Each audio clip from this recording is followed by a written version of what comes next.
Bueno, tengan buenos días. Ya vamos a ir iniciando, ya que para eso se establece una hora y hay que aprender esa parte también, ¿verdad? Es parte de la enseñanza que debemos de insistir nosotros. Bueno, ya están sus notas en la plataforma del ensayo, ¿sí? Por ahí están las notas, usted revíselas. Si tienen algún reclamo, pues me lo pueden hacer a través del WhatsApp, ¿verdad? Aunque están bien revisados, pero pude haberme equivocado. Pero ya están revisados por ahí. Algunos, pues, la mayoría salió muy bien, la mayoría, pero algunos todavía se perdieron, ¿verdad? Hicieron un ensayo sobre otra cosa que nos estaba pidiendo. Pero siempre se valoró esa parte, ¿sí? Para que no se fueran a quedar sin nota. Bueno, revisando el calendario escolar nos podemos dar cuenta de que ya solamente quedan después de estas dos fechas, ¿sí? La próxima clase es asincrónica y de ahí la otra clase sincrónica, la vamos a estar ahí y prácticamente ahí terminamos, ¿verdad? Solo nos queda el examen para el mes de diciembre. Así que pues hay que seguir adelante, ¿verdad? Hay que seguir esforzándose un poquito por aprender cada día más en lo que falta pues de la carrera, ¿verdad? Pero sí se le felicita, no hay que perder de vista los objetivos, sí, hay que perder de vista. Muy bien, hoy vamos a hablar de un tema sobre el currículo flexible, sobre eso vamos a hablar ahora, pues sí, espero pues que se aprenda. De hecho, ya estamos grabando para poder pues presentarles el video. Más bien creo que los compañeros que se perdieron es que porque no estuvieron en la clase, ¿verdad? Es importante. Próximo año, primero Dios, pues ya vamos a estar de manera presencial y es importante pues que usted valore su tiempo y sus ocupaciones, ¿verdad? Para que no le vayan a chocar las actividades. Muy bien, vamos a iniciar entonces a desarrollar la clase de este día.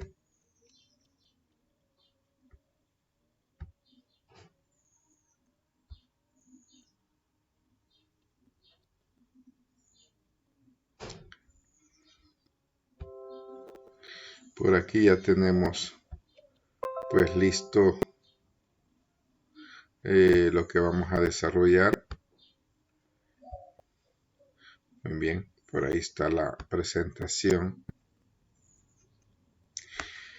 Esta es una pequeña reflexión que pues se trae, dice, instruir a otros concienzudamente es la mejor forma de aprender tú mismo. Cuando usted se enfrente a esta situación de dar clases para los que todavía no se han enfrentado, y hay unos que sí, pues usted va a dar cuenta que cuando uno desarrolla una clase, quien más aprende es uno mismo, ¿verdad? Ya que le permite ver las cosas desde diferentes ángulos para poder entender lo que se está enseñando. Bueno, sean todos bienvenidos a esta clase de este día. Hoy tenemos 13 de noviembre. Les decía que solo nos quedan 2 fechas de clase, ¿sí? Así que vamos a tratar de aprovecharlas. Vamos a hablar del currículo flexible. De nosotros tenemos varias denominaciones de currículum. Ya vimos el currículo prescrito, el currículo oculto, y ahora vamos a hablar del currículo flexible. Muchas veces la teoría plantea una situación, pero en la realidad nosotros los enfrentamos a otras situaciones, ¿sí?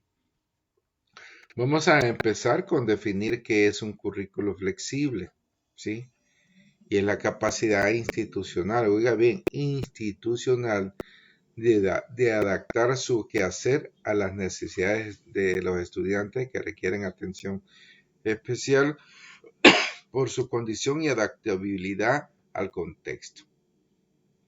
Las instituciones tienen esa capacidad, vamos a decir, esa capacidad de adaptarse o de poder adaptar el currículum a las necesidades de cada estudiante o a las necesidades de los estudiantes, ¿sí? Tiene que tomarse como base la situación que los estudiantes van a aprender para poder pues adaptar el currículum a esas necesidades que tienen los estudiantes, ¿sí?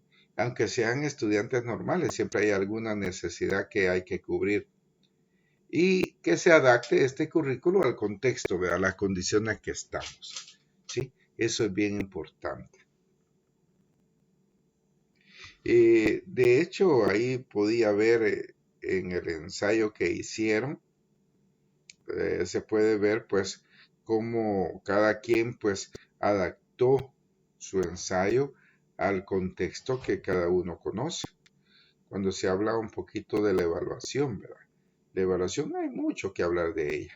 Excelente, entonces los trabajos. Medidas de atención a la diversidad. Nosotros tenemos que aprender, ¿verdad? Que hoy se tiende a la diversidad y la diversidad no es más que poder atender a todos los estudiantes, no solamente atender a aquellos que tengan alguna necesidad especial. Sí, ¿verdad? Si eso se consideraba antes, pero ahora tenemos que saber que la diversidad incluye pues toda una serie de elementos para poder atender a la diversidad. En las medidas ordinarias, primero tenemos el PEI, el Proyecto Educativo Institucional, donde cada institución puede hacer adecuaciones de acuerdo a la realidad, de acuerdo al contexto de lo que el alumno debe de aprender, ¿sí? Bueno, ya teniendo el proyecto educativo institucional, que cada institución lo maneja, deberíamos de saber de que ahí pues podemos hacer algunas adecuaciones. Pero también, después de ver eso, podemos ver la planeación curricular, ¿verdad?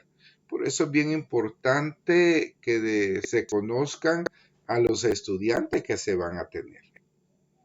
La teoría nos dice que hay que planificar y hay que planificar con tiempo. Pero también existe otra realidad. Para poder planificar yo tengo que conocer a mis estudiantes. ¿Y cómo los tengo que conocer? Bueno, tengo que saber qué conocen para poder hacer mi planificación, para que no vaya a ir en contra de los mismos intereses del estudiante. Tenemos que realizar prácticas inclusivas. Las prácticas inclusivas quiere decir que vamos a planificar para todos los estudiantes. Si yo tengo 30 estudiantes, mi planificación tiene que ir orientada hacia esos 30 estudiantes. También tenemos tutorías. Muchas veces la atención a la diversidad se hace a través de tutorías especiales para algún alumno que tenga alguna necesidad que resalte sobre las demás para poderlo atender. Y todo eso se hace también a través de un refuerzo y apoyo al desarrollo de las clases o al desarrollo curricular de acuerdo a esas necesidades. Esas son las medidas ordinarias. Ahora veamos las medidas extraordinarias. La primera medida extraordinaria que nosotros tenemos es la evaluación, ¿sí? Evaluación. De hecho, ustedes hicieron ese ensayo y podrán darse cuenta que al estudiante se le tiene que evaluar lo que el estudiante le hemos enseñado, ¿sí? No le vamos a evaluar lo que otro ha enseñado, no. Vamos a evaluar lo que nosotros enseñamos. De hecho, de repente podemos hacer evaluación de lo que otro ha enseñado, por eso ocupamos la evaluación diagnóstica, para saber cómo vienen los estudiantes. Entonces, la evaluación es bien importante, ¿verdad? Para poder adaptar a esas necesidades del estudiante. ¿Sí? Hay que usar la psicología o la psicopedagogía para poder saber cómo vamos a atender a estos estudiantes y de acuerdo a sus necesidades. Podemos hacer prácticas inclusivas individualizadas, igual que las tutorías, ¿verdad? Para saber qué necesita el alumno. Muchas veces el alumno esconde o no quiere aceptar que tiene algunas necesidades, ¿sí? Y también hay que tomar en cuenta la diversidad curricular, ¿verdad? Existen los programas, pero hay que saber usarlos y adecuarlos. Muy bien. ¿Cuáles son los objetivos del currículo flexible? ¿Qué dice? Conocer las necesidades de cada estudiante de la institución, potenciar sus posibilidades y recursos. Yo tengo que saber qué necesidades tiene. Bueno, de hecho ahora Cuando un alumno llega, más que todo en el sector público, al segundo grado, todos le preguntan, ¿tiene su computadora? ¿Sí? ¿Tiene su tablet? Entonces, eso es básico, ¿verdad? Saber qué recursos tienen los estudiantes para poderse desenvolver, ¿verdad? También habría que preguntarles si tienen internet, ¿sí? O datos para poderse conectar. ¿Cómo? ¿Dónde?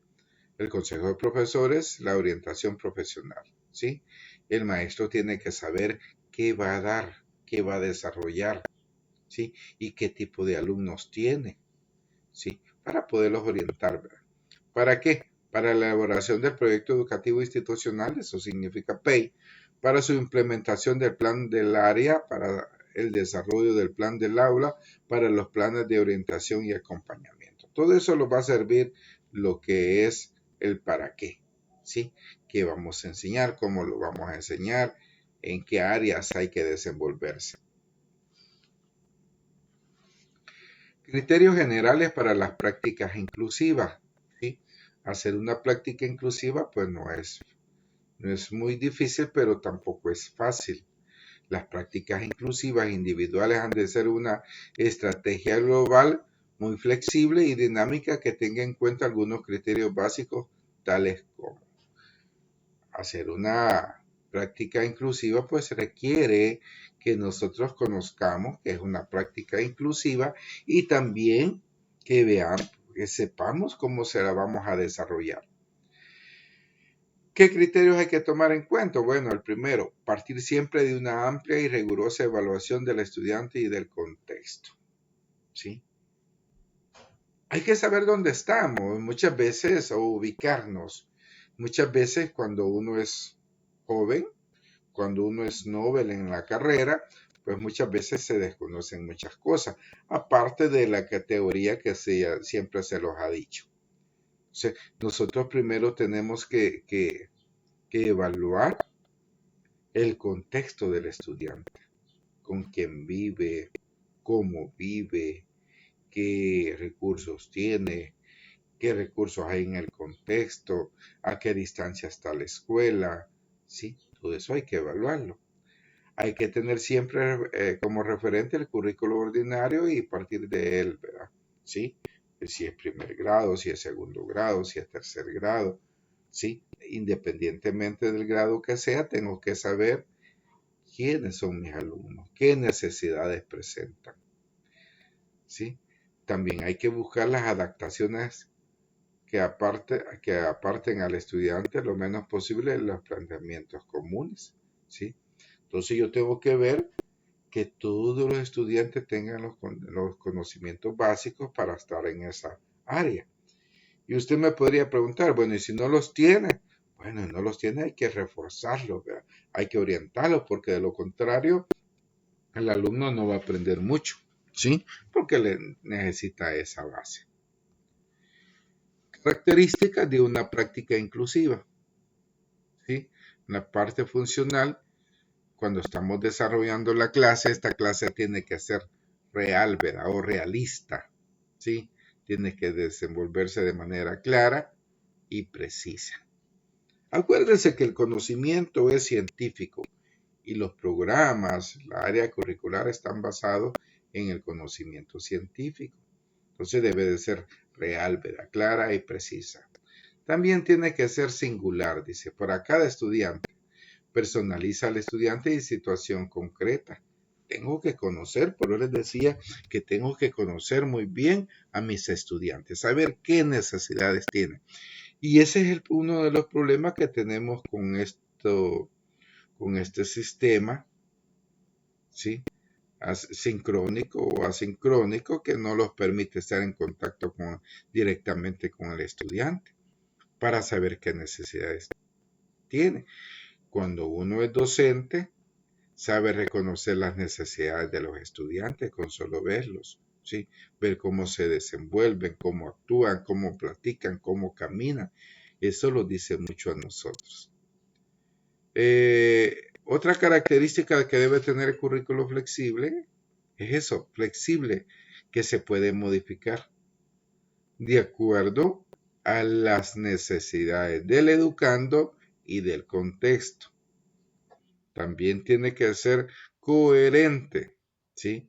Debe responder a los objetivos de enseñanza-aprendizaje propuestos en el plan curricular, ¿sí? Entonces sí tiene que tener coherencia lo que estamos haciendo con el plan de grado, con la planificación didáctica, con el mismo programa de estudio. Tiene que ser integrador, ¿sí? Nosotros cuando trabajamos de parvularia hasta sexto grado, tenemos una característica que nosotros trabajamos con todas las asignaturas, ¿sí? Usted podrá llegar a una escuela ya con su título de licenciado o licenciada a pedir trabajo y le pueden decir, mire, si ahí tenemos un grado, ¿verdad?, que necesita maestro. Puede ser primer grado o hasta sexto grado. Usted puede desarrollar eso. Ahora, ¿cómo lo vas a desarrollar? Bueno, hay que tomar en cuenta todas las asignaturas. Hay asignaturas básicas, ¿sí?, que tenemos que aprender a desarrollar. Matemáticas, ciencias, salud y medio ambiente, lenguaje y literatura y estudios sociales, ¿sí? Esas son las 4 materias básicas, ¿sí? Pero de repente, por la falta de profesor de educación física, también usted va a dar educación física. Pero tampoco hay profesor de educación artística, que es obligación desarrollarla de primero a sexto grado, también va a ser profesor de educación artística.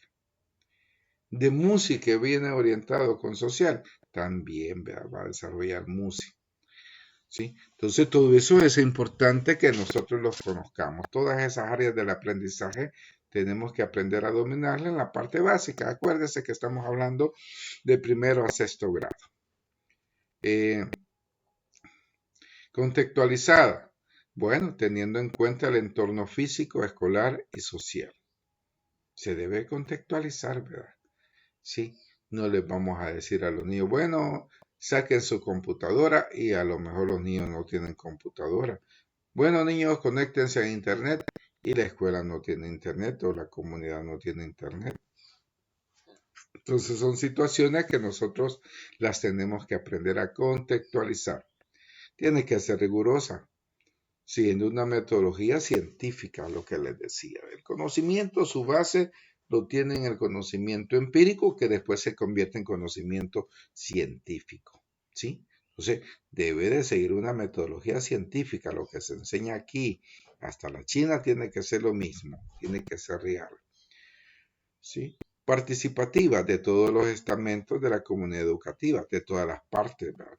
Todos deberían de participar en la parte educativa. Cuando logramos que la comunidad se anexe a esa parte educativa, pues vamos a tener muy buenos resultados, ¿sí? Muy buenos resultados. Entonces, nosotros tenemos que saber todo eso, ¿verdad? Tiene que ser equilibrada, ¿sí? Nosotros tenemos que saber que la educación, pues tiene que tener un equilibrio entre lo teórico y lo práctico, ¿sí? Y tiene que enseñarse de acuerdo al nivel que estamos enseñando. Entonces, todo eso, pues, es bien importante que nosotros, pues, conozcamos esa área, ¿verdad?, del conocimiento. También tiene que ser operativa. ¿Qué quiere decir esta parte operativa? Que tiene que ser operable, quiere decir que tiene que ser real, ¿verdad? Que se pueda desarrollar en cualquier parte ese conocimiento que estamos desarrollando. Criterios para realizar prácticas inclusivas individualizadas. ¿Cómo vamos a conocer eso que el alumno necesita de cada asignatura? ¿Sí? De forma individual. Hay que asegurarse de que hemos puesto en marcha y agotado todos los recursos ordinarios, ¿verdad? El PEI, la planificación, y si ya no, con eso no logramos que el niño vaya aprendiendo, pues tenemos que tomar estos criterios. Partir de una valoración psicopedagógica es importante, hay que valorar la madurez del niño, ¿sí? Hay niños que no concuerda la realidad de la edad física con la edad emocional. y eso pues los afecta. Entonces tenemos que partir de esa valoración psicopedagógica. Hay que partir siempre del currículo ordinario, ¿verdad? De ver lo que el niño no puede hacer en esa parte para poderlo reforzar. Hay que tener en cuenta prioritariamente aspectos positivos que más destaquen en el estudiante. Todos nosotros tenemos aspectos positivos. Podemos tener alguna limitante en alguna cuestión, pero generalmente tenemos pues muchos aspectos positivos. Criterios para realizar prácticas inclusivas individualizadas. A continuación, buscar que el estudiante vaya superando metas y necesite cada vez actuaciones menos individualizadas. Una de las funciones de la educación es socializar. Quiere decir que el estudiante tiene que aprender a estar en equipo. De hecho, estas actividades que nosotros dejamos de trabajos en equipo, tiene esa función de orientar qué se está haciendo. Es bien importante que nosotros reconozcamos que hay criterios individuales que afectan todo el quehacer, ¿verdad? Trabajar en equipo es aprendido, ¿sí? Nosotros tenemos que aprender a escuchar y aceptar sugerencias de cada uno de los participantes de un equipo. Entonces nosotros tenemos que ver eso, ¿verdad? Hay que ver cómo se pueden superar las metas. Hay que considerar la realización de adaptaciones curriculares como proceso dinámico y flexible, por lo tanto sometido a modificaciones continuas. ¿Sí? Quiere decir entonces de que hay que considerar las adaptaciones curriculares. ¿Qué quiere decir? Tenemos que adecuar el currículo, hacerlo a lo mejor más sencillo para que el estudiante pues pueda aprender. Siempre es flexible, oiga bien, siempre es preferible, reflejar cualquier decisión por lo escrito, identificando al mismo tiempo las personas implicadas y su grado de responsabilidad. ¿Sí? Esto es bien importante. Nosotros en la escuela pues somos los responsables de que el alumno aprenda. ¿Los debemos de apoyar a los padres de familia? Sí, ¿verdad? Debemos de apoyarlos, pero no recargar en ellos pues toda la responsabilidad. Los responsables somos los maestros. Tipos de prácticas inclusivas. Ay, disculpen, ya no miro.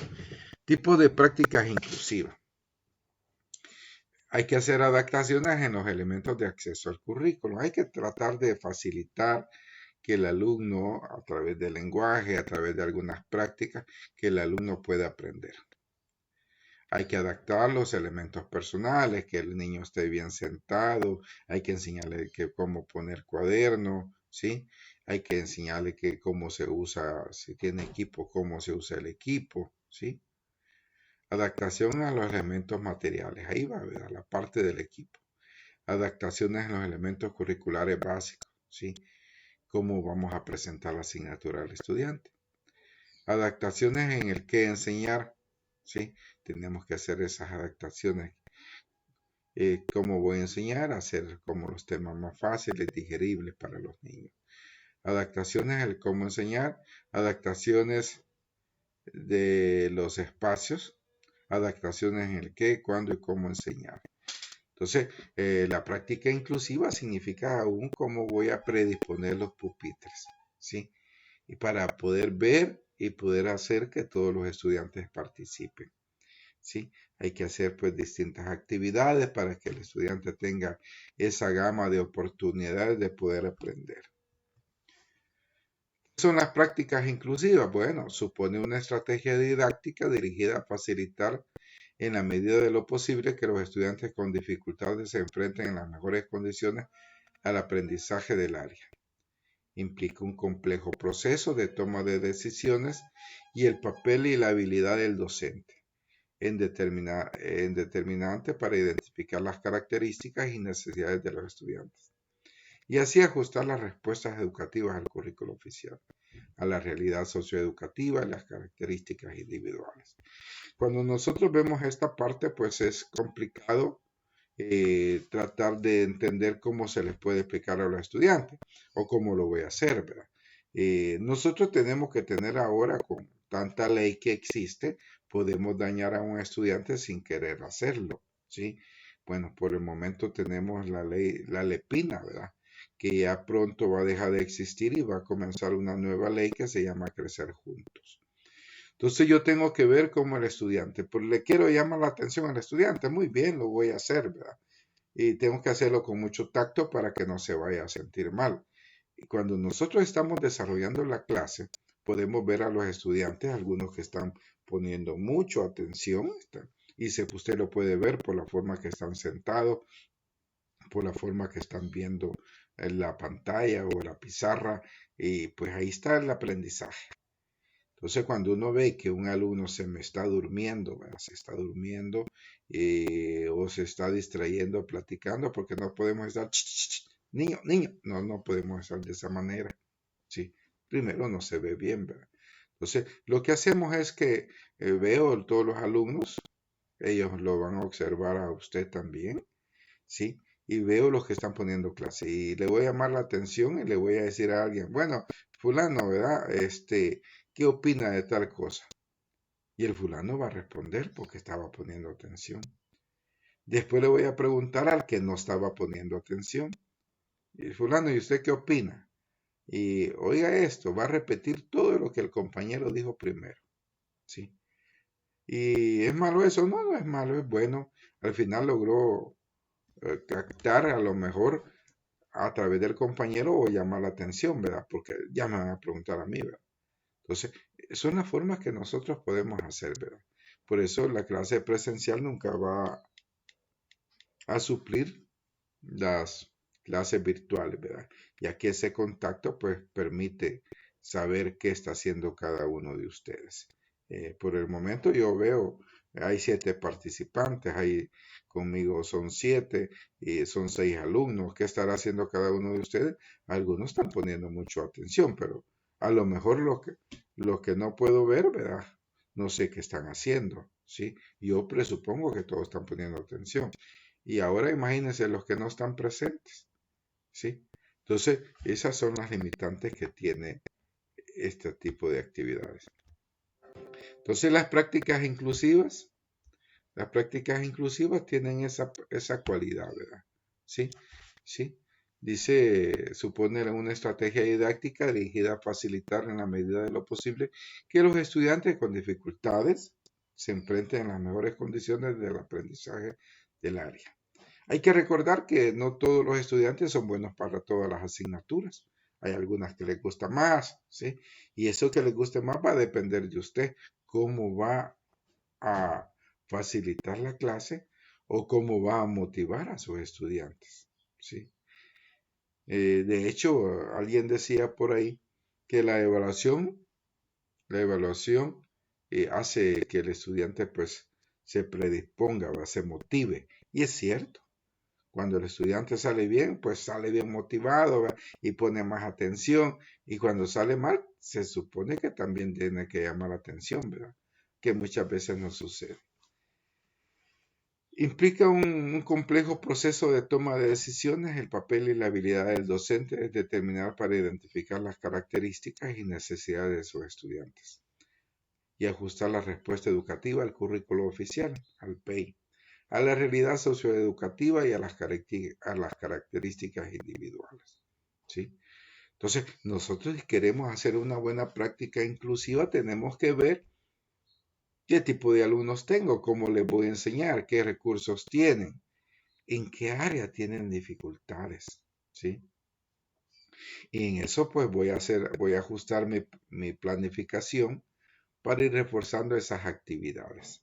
Tengo que conocer cómo vive el estudiante en la parte social, ¿sí? Y tengo que conocer esas características individuales, ¿verdad? Para poder tomar decisiones, ¿sí? De hecho, la evaluación sirve para eso, para tomar decisiones de qué es lo que debo de hacer. ¿Cuáles son los componentes del currículo flexible? ¿Qué, o de las prácticas inclusivas más bien, qué, cómo y cuándo enseñar? ¿Sí? Hay que hacerse esas preguntas. ¿Qué voy a enseñar? Usted analiza el programa. Muy bien. Así lo voy a enseñar porque mis alumnos son de esta manera. Y lo voy a enseñar a esta hora. Hasta el tiempo hay que valorar que muchas veces incide en el aprendizaje de los niños. ¿Cómo y cuándo evaluar? ¿Sí? Les decía de que esto de evaluar es complicado. La evaluación tiene que ser justa. ¿Sí? ¿Y qué quiere decir justa? Que vamos a evaluar de igual manera a todos los estudiantes. Por supuesto, conociendo las dificultades a lo mejor de cada uno, ¿sí? Tiene que ser justa, sistemática y en el momento oportuno. Modificaciones, dice, hay que se pueden modificar los objetivos, los contenidos, metodologías, actividades pedagógicas, evaluación, materiales educativos. Oiga bien, se pueden modificar. No dijimos, se pueden quitar. Muchos compañeros, docentes, con el respeto que se merecen, muchas veces tienen algún problema con algún contenido y lo que hacen es eliminar el contenido. El problema es que lo eliminamos en un grado y en el otro grado vuelve a aparecer y si lo volvemos a eliminar va a llegar al bachillerato o puede llegar a la universidad y ese contenido es básico para poder aprender. Por eso no se pueden quitar contenidos, solo se pueden modificar. ¿Sí? Modificar. También dice, se pueden hacer adaptaciones no significativas, son acciones habituales y adaptaciones significativas. Las acciones no significativas es que usted va a cambiar al alumno, lo va a poner adelante, lo va a llamar por su nombre o lo pone a la par suya. Esas son acciones no significativas, adaptaciones no significativas. Y las adaptaciones significativas es cuando usted toca un contenido y está tratando de hacerlo más fácil para que el alumno pueda aprender. El diseño, formulación, ¿verdad? Situación del estudiante, con competencias del estudiante en las áreas curriculares, las necesidades educativas especiales y la programación curricular. Eso significa NE, ¿sí? Las necesidades educativas específicas o especiales y la programación curricular. Recursos disponibles, decidir tipo y grado de adaptación, ¿sí? La aplicación, buscar estrategias para ponerlas en práctica, diversas fuentes de apoyo, padres de familia, estudiantes, algunas universidades, trabajo colaborativo. Cuando buscamos fuentes de apoyo hay que tener como mucho cuidado. Muchas veces le decimos, no, que te enseñe tu papá. Y tal vez el pobre papá no tiene ningún grado académico para poderle enseñar, ¿verdad? Eso va a depender también del grado, ¿verdad? Entonces, nosotros tenemos que tener ese cuidado, ¿sí? Hay que tratar de hacer un trabajo colaborativo, que si el padre no puede, pues orientar al padre de familia cómo debe de hacer para ayudarle al estudiante, ¿sí? Y dice seguimiento y evaluación, verificar que se están siendo eficaces. La evaluación sirve para eso, ¿verdad? Para verificar cuánto está aprendiendo el alumno. También sirve para verificar cómo estoy haciendo mi trabajo. ¿Lo estoy haciendo bien o debo de mejorar mucho? Entonces, uno tiene que valorar también esa parte. ¿Cómo elaborar prácticas inclusivas? Las prácticas inclusivas en las estrategias metodológicas son modos de aprender, ritmo y estilo de aprendizaje, interés y vías preferentes de acceso a la información, diferentes canales sensoriales, visual, auditivo, kinestésico, táctil. ¿Sí? Tenemos que saber cómo aprenden los estudiantes. Muchos de nosotros, hay 3 formas de aprender. Puede ser visual, como lo dice ahí, puede ser visual, puede ser auditivo, puede ser kinestésico, ¿sí? En la parte kinestésica entra lo visual y lo auditivo, ¿verdad? Y también el táctil, donde ya hay necesidad de hacer las cosas, ¿sí? ¿Usted puede cocinar? Sí, yo puedo cocinar, ¿va? Y hágame un huevo estrellado. Muy bien, ponemos al alumno a hacer el huevo estrellado, a ver si lo puede hacer, como un ejemplo, ¿va? ¿Cómo hace las letras, verdad? Y el alumno hace las letras. Entonces, nosotros tenemos que ver y tenemos que respetar el ritmo de aprendizaje de los estudiantes, su ritmo y su estilo, ¿sí? De acuerdo a sus intereses y las necesidades que el estudiante presenta. Muchas veces queremos que el estudiante haga las cosas como nosotros las hacemos y eso es un error. Por ejemplo, primer grado, si usted le va a poner, oiga bien, 2 líneas para que el niño copie, esas 2 líneas le van a convertir como 1 hora al alumno para que pueda copiar, porque lo hace muy despacio, ¿sí?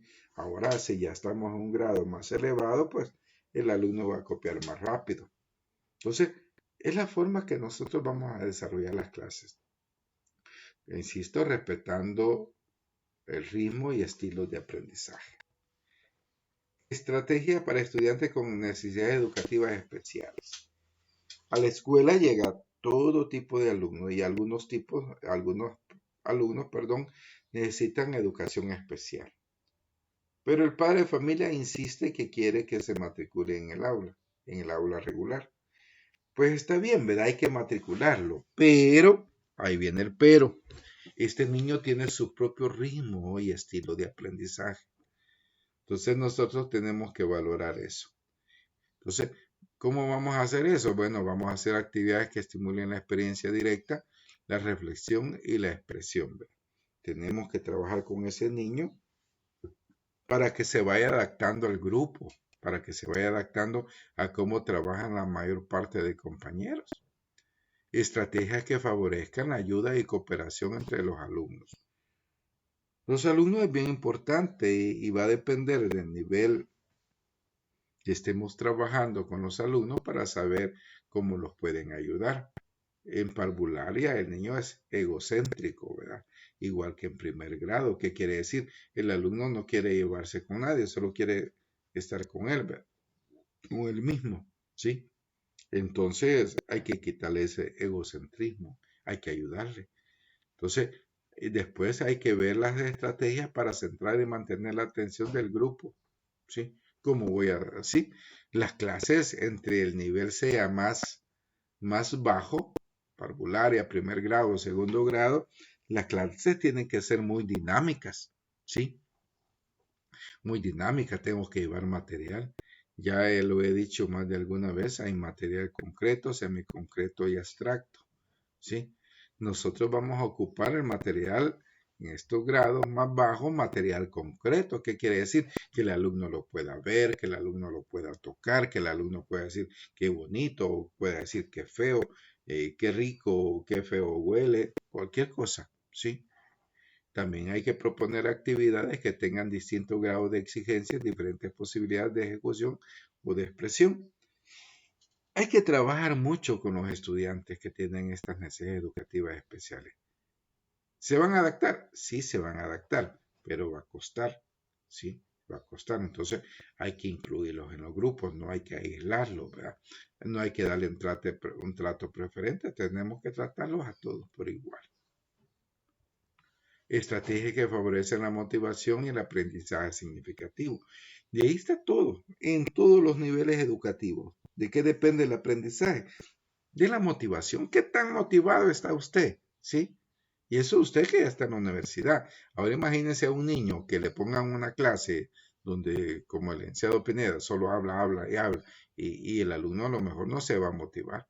Por eso es bien importante predisponer al alumno para que éste se motive de ahí pueda alcanzar ese aprendizaje significativo. ¿Qué significa aprendizaje significativo? Bueno, todo aquello que le sirve al niño en el momento o en el contexto para poder hacer algo. Ese es aprendizaje significativo. Hay que realizar actividades recreativas y de juegos en las que todos pueden participar.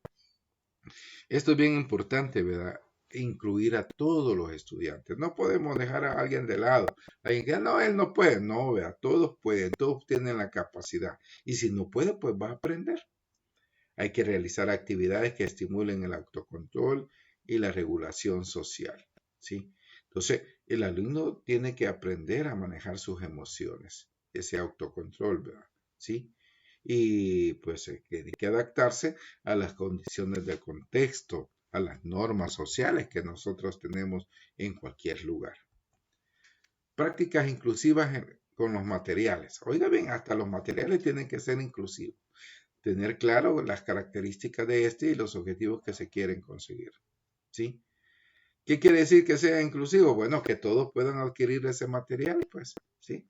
Ahora ya tenemos la ventaja en el sector público que todos los niños tienen su tablet, tienen su computadora, ¿sí?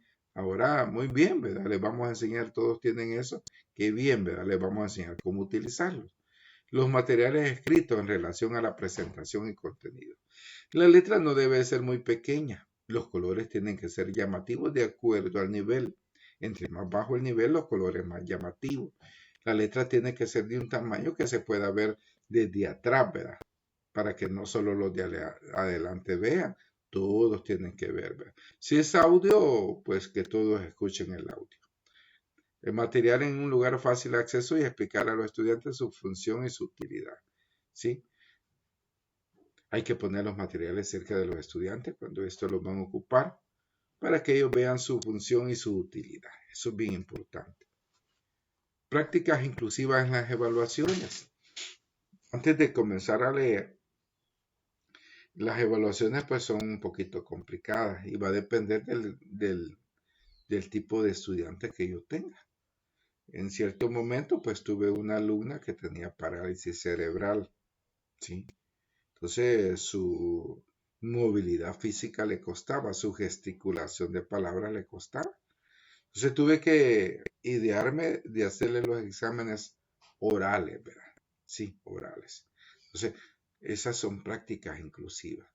Entonces, para hacer estas prácticas inclusivas en evaluación, se necesita información sobre el estudiante, al inicio, durante y al final, ¿verdad? Acuérdese que la evaluación es todo un proceso, ¿sí? Y que se hace al inicio, durante y al final, ¿verdad? Y ahí entran los tres tipos de evaluación: diagnóstica, formativa y sumativa.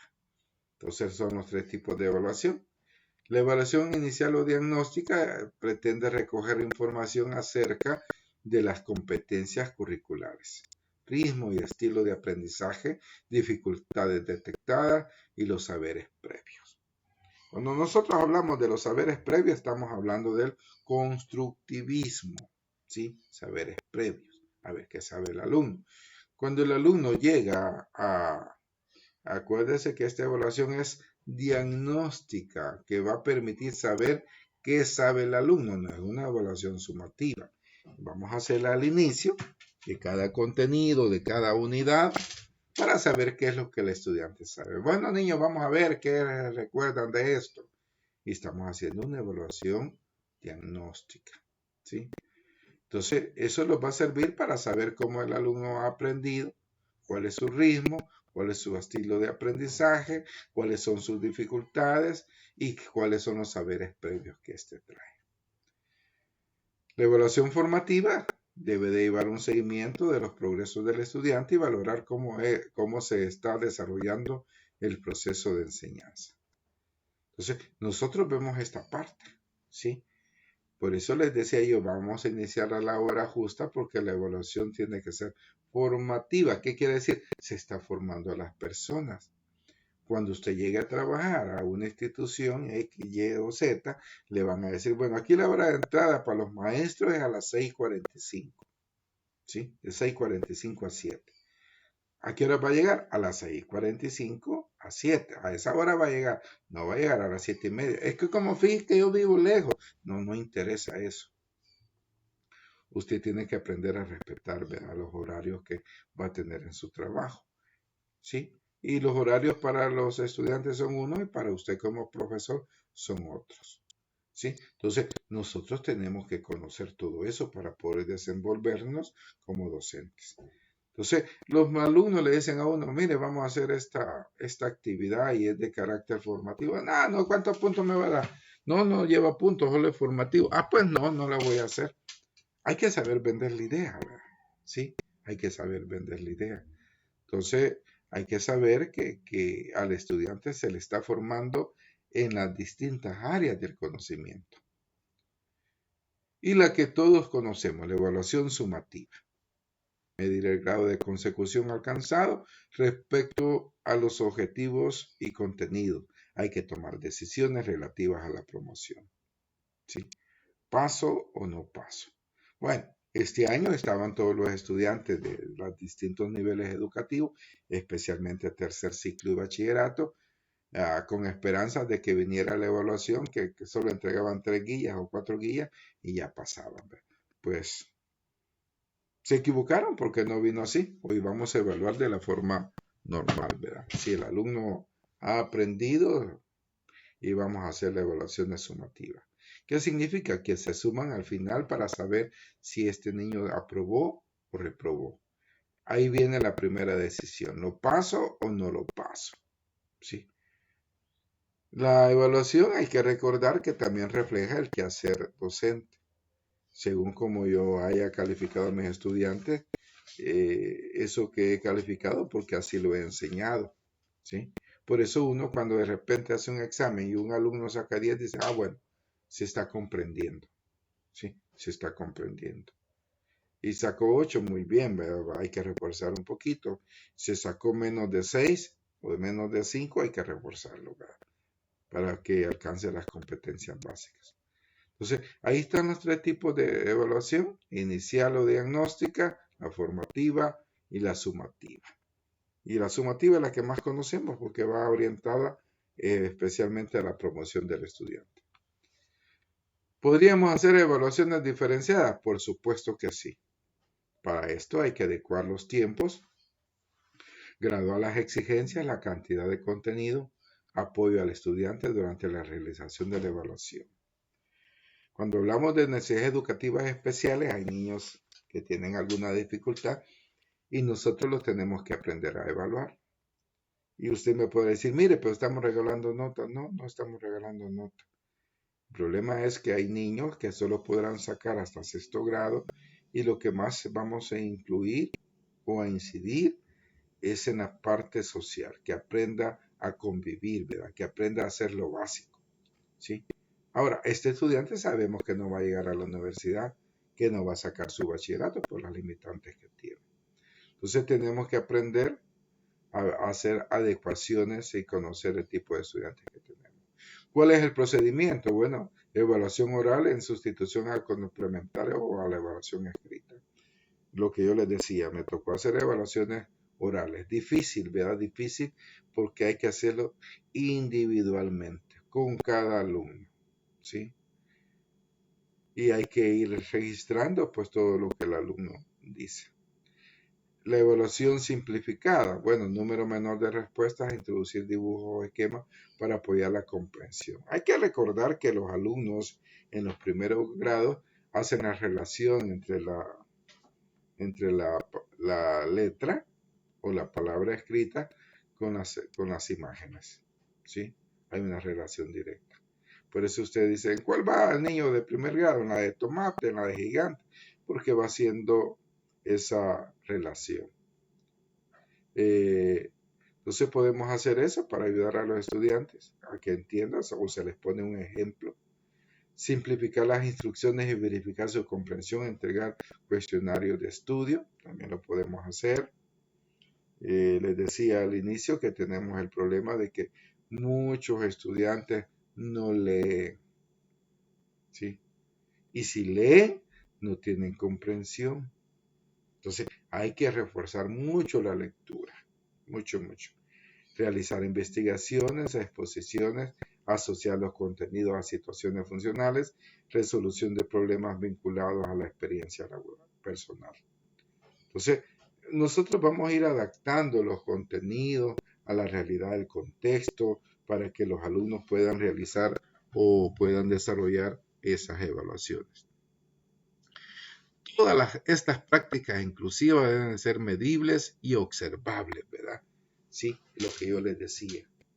Y alguien me podría decir, mire, yo no tengo internet o tengo mala señal. Sí, es un problema serio, ¿verdad? Pero, como les digo, la evaluación formativa, nosotros tenemos que enseñar que los horarios asignados son para cumplirse. Lo pongo como ejemplo. Hay veces que dice algún estudiante, mire, yo no puedo hacer el examen porque estoy trabajando. Sí, ¿verdad? Yo comprendo esa situación, pero Y si estuviéramos presencial, no lo podría hacer. Ahí va la parte formativa. Le voy a decir lo que a mí me dijeron cuando yo comencé a trabajar. Estaba estudiando en la universidad, igual que ustedes, ¿sí? Y les dije, mire, mañana no puedo, que tengo clase. Y me dijeron, o estudia o trabaja. Es duro, ¿verdad? Pero esa es la realidad. Entonces, nosotros si queremos hacer las prácticas inclusivas, las tenemos que medir hasta dónde somos inclusivos, aún el mismo vocabulario que nosotros utilizamos. Entonces, todo eso es bien indispensable. Muy bien, ahí terminamos la presentación de ahora, ¿sí? No sé si tienen alguna pregunta por ahí. Me aparece un jovencito de que no le encontré su laboratorio, ¿sí? No le encontré el laboratorio. Si alguien lo conoce, yo ya le puse un mensaje que se comunique conmigo, porque a lo mejor lo hizo con alguien y no se le olvidó ponerlo, puede pasar. O hay quienes que se han ido directamente al ensayo, no le pone elaborado por, ¿sí? El ensayo lleva esas partes, ¿verdad? El ensayo, aparte de las indicaciones que yo di para que usted se orientara, lo primero que dice, eh, ponemos un ejemplo sobre